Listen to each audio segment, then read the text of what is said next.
కర్నూలు సమీపంలో ముంపునకు గురైన బాధితుల సొంతింటి కల 10 ఏళ్లైనా నెరవేరలేదు. బాధితులకు టిడ్కో ఇల్లు మంజూరు కాలేదు. గతంలో బ్యాంకుల నుంచి రుణాలు తీసుకున్నామని అవి తీర్చాలని అధికారులు ఒత్తిడి చేస్తున్నట్లు బాధితులు వాపోతున్నారు. కూటమి ప్రభుత్వం తమకు న్యాయం చేయాలని కోరుతున్నారు. మరింత సమాచారాన్ని మా ప్రతినిధి శ్రీరామ్ అందిస్తారు. 2014-2019లో గతంలో అధికారంలో ఉన్న టీడీపీ ప్రభుత్వం కర్నూలు నగరంలో ఉండే ముంపుకు గురైనటువంటి ప్రాంతాలు ఏవైతే ఉన్నాయో వారందరికీ కూడా ఈ సురక్షిత ప్రాంతాలలో తమ యొక్క ఇళ్లను నిర్మించినటువంటి పరిస్థితి ఉంది. అయితే గతంలో టీడీపీ హయాంలో టిడ్కో గృహాలు 2014-19 సంవత్సరంలో ఉమ్మడి కర్నూలు జిల్లాలో దాదాపుగా 30,000 మేర ఇళ్లను శాంక్షన్ చేయడం జరిగింది. అయితే బాధితులు మనతో ఉన్నారు. అమ్మ చెప్పండి, 2019 టైంలో బాధితులకు ఈ యొక్క టిడ్కో గృహాలు ఇవ్వడం జరిగింది. గత ప్రభుత్వ హయాంలో ఏదన్నా వాటిని మీకు ఇవ్వడం జరిగిందా? ప్రజెంట్ ఎలా ఉంది? అసలు అప్పుడైతే మామూలుగా అంటే ఆ ప్రభుత్వం అయితే ఏం చేయలేదు. ఈ చంద్రబాబు నాయుడు ఉన్నప్పుడు మొత్తానికి తయారైన ఇల్లులు అప్పుడు ఇస్తామని ఇవ్వలేదు. ఇప్పుడు వచ్చేసి ప్రభుత్వం జగన్ వచ్చినప్పటి నుంచి 5 ఏళ్ళు అయింది. ఇంతవరకు అయితే ఏం చేయలేదు. అది ఇప్పుడు వరకైతే ఈ ప్రభుత్వంలో ఇల్లులు ఇవ్వాలని కోరుకుంటున్నాం. మేము ఇప్పటికి బాడింట్లో ఉండి చాలా ఇబ్బందులు పడుతున్నాం. మేము డబుల్ బెడ్రూమ్కి కట్టినాము 50,000 అట్లా కట్టేసి 50,000 1,00,000 రూపాయలు కట్టినాము. అంటే మీరు తీసుకున్నటువంటి ఏదైతే ఉందో 3,65,000 ఉంది కదమ్మా, అంటే గతంలో ఎంత పే చేశారు? అంటే ఈ మధ్య కాలంలో ఏదైనా బ్యాంకు నుండి మీకు ఫోన్స్ కానీ ఏమైనా నోటీసులు కానీ ఇవ్వడం జరిగిందా? ఫోన్ అయితే వస్తున్నాయి, కానీ మేము దానికి రెస్పాన్స్ ఇవ్వడం లేదు. ఎందుకంటే రెస్పాన్స్ ఇవ్వడం లేదు. మాకు హౌస్ ఇస్తేనే కదా మేము దానికి మేము కానీ కట్టాలా చేయాలా అనేది మాకు అనిపిస్తుంటుంది. కానీ వాళ్ళు ఏమో హౌస్ ఇవ్వకుండా మేము కట్టాలా, మీరు లోన్ కట్టాల్సిందే కంపల్సరీ అని చెప్తున్నారు. అందుకోసం మేము ఏమంటున్నాము, మాకు హౌస్ ఇస్తే మేము కంపల్సరీ లోన్ కడతాము.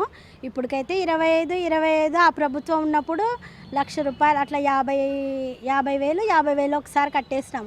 1,00,000 రూపాయలు అయినాయి. ఇంకా అమౌంట్ కట్టాలంటే మేము హౌస్లో చేరితే అమౌంట్ కడతామని చెప్పేసినాం. ఇప్పుడైతే ఏం లేదు. ఈ ప్రభుత్వం మాకు కంపల్సరీ ఇల్లులు ఇవ్వాలని కోరుకుంటున్నాం. మరి కొంతమంది ఉన్నారు అన్న, చెప్పండి. అంటే గతంలో మీకు టిడ్కో వసతి గృహానికి సంబంధించి 2,64,500 పే చేయాలి, చేస్తే మీకు ఇంటి నిర్మాణం చేపట్టిన తర్వాత మీకు ఇస్తామని ఇచ్చినటువంటి పత్రం ఇది. అంటే ప్రజెంట్ ఎలా ఉంది మీ ఇంటి నిర్మాణం? మేమైతే సింగిల్ బెడ్రూమ్కి 50,000 కట్టమన్నారు, కట్టినాము. అది 4 కంతులు కట్టినాము. 12,500 అట్లా కట్టినాము, 50,000 కట్టినాము. దాని తర్వాత ఏమన్నారు, ఇట్లా టీడీపీ ప్రభుత్వం లాస్ట్లో ఇస్తామని చెప్పినారు, కానీ ప్రభుత్వం లేదు, వెళ్ళిపోయింది. తర్వాత జగన్ ప్రభుత్వం వచ్చినప్పుడు వాళ్ళు ఏమన్నారు, మేము వస్తే మీకు ఫ్రీ ఇచ్చేస్తాం ఇండ్లు అది ఇది అన్నారు. ఆయనకు 5 ఏళ్ళు అయింది, ఆయన కూడా ఏమీ లేదు. తర్వాత ఇప్పుడు ఈ ప్రభుత్వం వస్తే కోరుకుంటున్నాము, కానీ మాకు దినాము ఫోన్లు వస్తున్నాయి బ్యాంకు తరఫున 3,15,000 కట్టమని అని చెప్తున్నారు మాకు.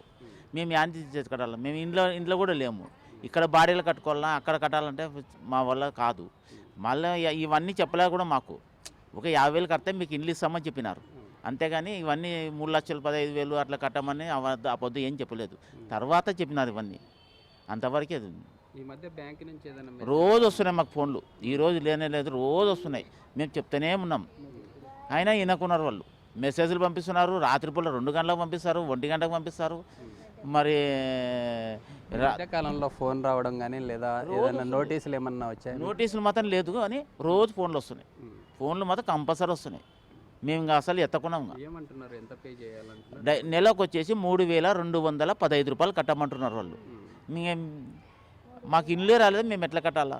పేదల సొంతింటి కళ ఏదైతే ఉందో వాటిని వైసీపీ 5 సంవత్సరాల అధికారంలో ఎలాంటి అభివృద్ధి కావచ్చు లేదా వాటిని ఎక్కడ కూడా ఈ టిడ్కో సంబంధించినటువంటి గృహాలను ఇచ్చినటువంటి పరిస్థితి లేదు. ఎందుకంటే 2014-19లో దాదాపుగా 80% పనులు కంప్లీట్గా అప్పటి ప్రభుత్వ హయాంలో అయ్యాయి. 2019 తర్వాత చేపట్టినటువంటి ఈ వైసీపీ ప్రభుత్వ హయాంలో కేవలం రంగులు వేసి వాటిని చేసినటువంటి పరిస్థితి. 5 సంవత్సరాల పాటు ప్రజలకు ఇవ్వకుండా వాటిని అలానే ఉంచారు.